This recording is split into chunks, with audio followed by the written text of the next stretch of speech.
We were girls and young women who were victimized by Epstein and Maxwell in a game ring.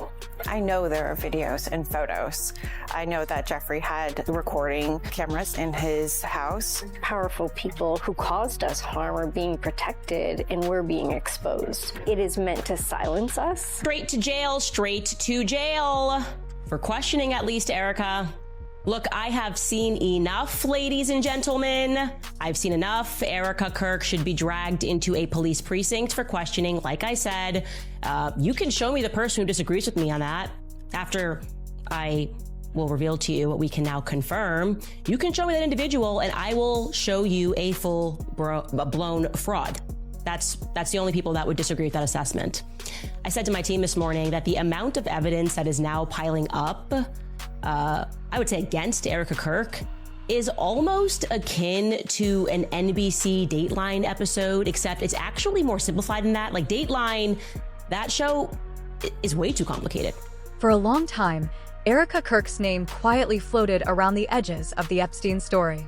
It was easy for people to ignore or brush off, since there was never anything solid enough to hold onto. Most of it lived in online discussions, scattered clips, and comment sections, nothing that felt fully convincing. But things took a turn when Ellen DeGeneres was suddenly mentioned in connection with the same story. That's when people stopped treating it like gossip and started asking serious questions about what really went on. And if there's nothing to hide, why does it now seem like Erika is under pressure? Once Ellen's name entered the conversation again, people began revisiting old clips and interactions. They started putting pieces together, and some of those connections didn't sit well. Ellen wasn't just loosely connected, she had clear ties to Sean Diddy Combs. These weren't rare encounters either. They appeared together often, shared inside jokes, and publicly praised each other in ways that now feel a bit too familiar. Back then, it all looked like normal celebrity interaction. Now, people are looking at those moments differently. Even though Diddy hasn't been officially named in the same way as figures like Jay-Z, that hasn't stopped speculation. People are pointing to private parties, tightly controlled environments, and exclusive guest lists that were never made public, places where phones weren't allowed and nothing left the room. Once you accept that these kinds of spaces existed, the next question becomes unavoidable. Who else was part of them? Ellen didn't just laugh off Diddy's comments about his lifestyle, she gave them a platform and made them seem normal. And now, that's being questioned in a whole new light. Hello, Sean Diddy Combs. How are you? I'm doing great. How you doing? I'm doing fantastic, thank you. Do you like being scared? I'm not going to scare you. Yeah, don't do that. No, I know. I'm not going to do it. I have to thank you because the last time you were here, you turned me on to Twitter. I knew nothing about Twitter, and now it is so much fun. I'm playing so many games, and I get to give things away and help people out. You get to connect to the people. You get to make sure that they know that you care about them, and it's also you get to hear how they feeling about certain situations, and you get the news quicker than the news gives it to you. Yeah, no, it's great. So tell me about your birthday party. Am I invited? Yes, you're definitely invited. I invite you to all my parties. You just haven't seemed to show up. No, well, is it on the East Coast? Yes. Well, that's why. Why don't you have one here on the West Coast? Because I work all the time. Okay, well, maybe I have one at your house. Where's that? Now, what time would your party start, let's say? Like 9:30. Really? That early? Yeah. I could make that. Yeah. But I could think of you of starting a party at like midnight. Like, what time will it go till? That's a different type of party, though. Uh-huh. It'll go from like 9:30 to like maybe 3 o'clock, 3 o'clock. And then, we have the top 2 floors of the hotel. Mm-hmm. And then it will carry on there? Yeah. Mm-hmm. Then no, I mean the after party. Mm-hmm. No, I know about them. I'll listen to the music. I've heard that song, After Party. But that was at the Holiday Inn, I think. All right, so, and how old are your kids now? How many kids do you have? I have 6. 6, and how old are they now? Well, you seem youthful. That's why they're I'm youthful. Yeah. And I'm fertile. Is that going to be a new thing? Are you going to try to be early? Yes, I'm trying to be early. Are you going to be early for my party? Yes, I am. No. No. You know I have to arrive fashionably late. All right. Not too late, though. Not too late? Not too late, please. What time would you like me there? I'll tell you later. Okay. But not too late. Because, you know, once you get there, the party really starts. Yeah. You know what I'm saying?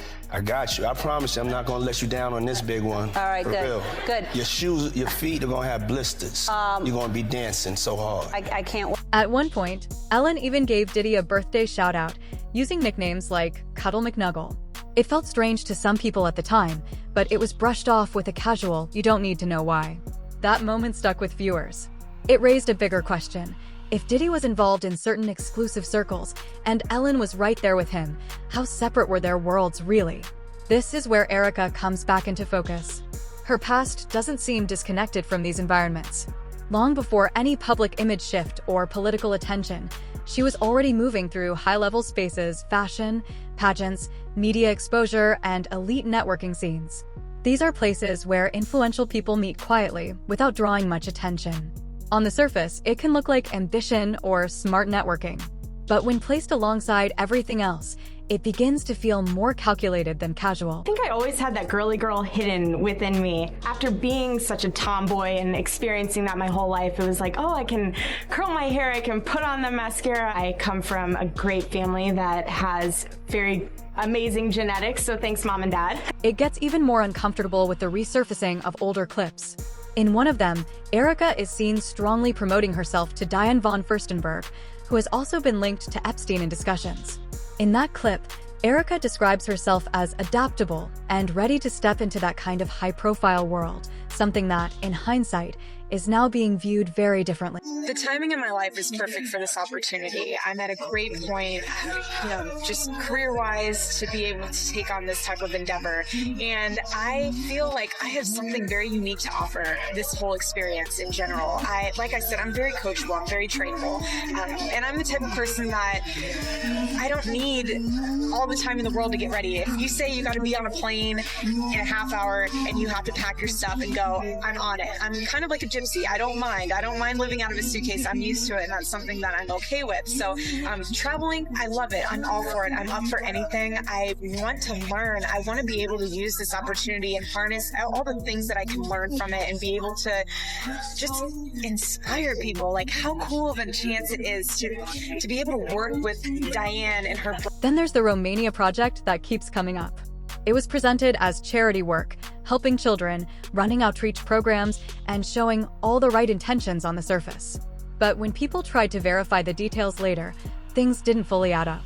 Some records were incomplete, certain documents seemed to be missing, and a few partnerships were never clearly explained. That's when doubts started to grow. It no longer looked like straightforward humanitarian work.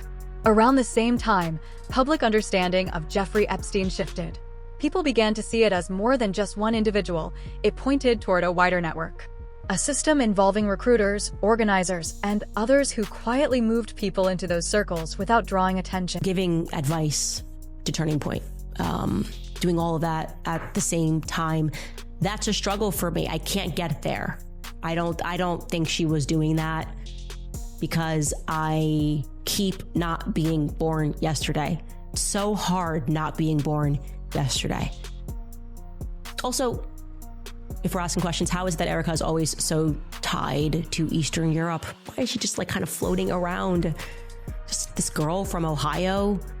How does she get linked to Romania and the United States Marines? And today, I should be clear, she presents it as though she was just sending gifts. That's kind of the new thing. Oh, I was just, helping to send Christmas gifts to kids in need in an orphanage. That was it. Organizing gifts being sent, which of course, again, the common sense, that would not require the support of the United States Marines. You can do that right now, today, team. Phone up someone in Romania and ask them for an address and you can send gifts, right? It's expensive to ship. You could probably ground ship that. Her involvement was much more. How do I know? Well, because before the scandal broke and accusations of child trafficking onto the military base, Erika used to claim that she was a bit more involved. As Erika's name began showing up in conversations linked to similar types of access and environments, the focus changed. People weren't just making accusations, they were looking for patterns. Then came a key moment that added fuel to the situation. Reports suggested that a judge mentioned her name during proceedings related to Epstein. There was no official confirmation or public statement, but the timing raised eyebrows. It happened just as Ellen DeGeneres was once again being brought into the discussion. It also lined up with renewed attention on leaks, hidden links, and older footage resurfacing. Around that same period, Ellen made a major move. She left the United States and settled in England. The public explanation was simple: personal reasons, politics, and a desire for a fresh start. But when placed alongside everything else, some people started to question the timing. This shift reportedly came as pressure around Epstein-related information was building again, including renewed claims from Donald Trump that more names could eventually be revealed. That overlap led some to wonder whether the move was purely personal or something more strategic. They're losing their minds. She sounded so sincere, didn't she? Very sincere. Virtually choke on her words. But the best one for me is Ellen DeGeneres, who is, by the way, a very nasty person. I've had dealings with her in Australia. Could I tell you some stories about that cow? But anyway, good riddance to her. But, she was quite friendly with that P. Diddy bloke, wasn't she? Well, this is why I say release the Diddy files. Yeah. Release the Diddy files. Come on, Donald Trump. We want to know whose name. So maybe she's hightailing out of there before all that is thrown at her as well. But what a bunch of hypocrites. If more information was expected to come out, then being physically distant might matter. And this is where the situation becomes more intense. While Ellen was stepping away, Erika's name was being pulled deeper into the spotlight. Mentions, rumors, and past connections all started surfacing at the same time. Another detail that keeps coming up is the repeated use of the word pizza. At first, it sounds harmless, even silly, especially when it appears in jokes or casual conversations among celebrities. But when people revisited Epstein-related materials, they noticed the word appearing frequently in emails and messages, often without clear context or with parts removed. That repetition made some people question whether it always meant what it seemed to. The frequency didn't match the simple explanation, and that's what raised suspicion. Because I have this crazy idea that I will order pizza, and so if I do, I don't want it to go to waste. Who will eat pizza if I... Jennifer, yes? Harrison? Turning the Oscars into an everyone's invited dinner party with dinner. What do you think? Guess what? Pizza's here! Hello. Come on down. Tomato sauce, we have cheese, we have different kinds. Who's hungry? Brad, Angie, yes? Pepperoni. Okay. What do you want? Cheese, that's a cheese. Cheese. Yeah. Julia wants cheese. Who's your favorite movie star? They're here. Well, who do you want to talk to? Oh, you know Julia Roberts? You've seen this? Great. Okay, wait a minute, we're going to run out. Okay, great. Okay. Let's go on this side. Okay. Anybody? Leo? Leo? You gotta be hungry, no? Come on, somebody over here? Jared? Yeah, Jared. Jared Leto. He just won an Oscar. All right. Okay, here you go. Hey, by the way, Harrison, you said you wanted pizza? Okay. Harris, yes? Oh, another pregnant. Yeah. Okay, great. Okay. You can tip him, right? Sure, I'll take it. Where's Harvey Weinstein? Harvey. Marty, you said you wanted some. Jonas? All right. Adele, name 3 names for your lady parts. Mini Moo, a JJ, and a pizza.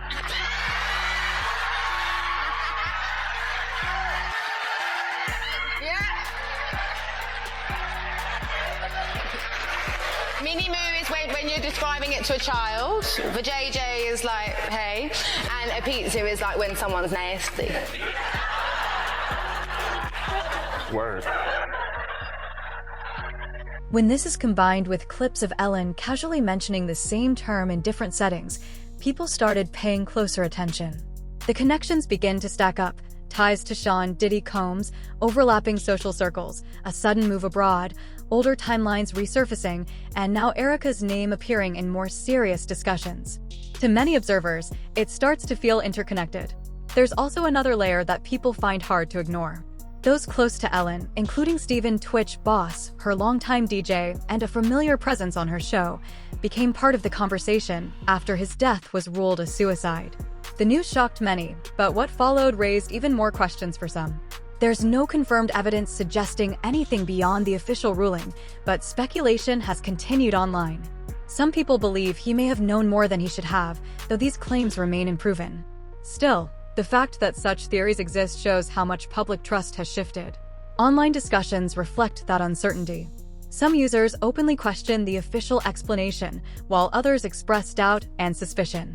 All of this brings the focus back to Erika Kirk, a name that stayed in the background for years, but is now being pulled into the center of attention. Because if Ellen truly had deeper knowledge, if she was part of those same circles, and if more details are now starting to surface, then the timing around Erika begins to feel less like coincidence and more like something catching up. At that point, the question isn't just about what happened. It's about who already knew and who might now be under pressure as more information comes to light.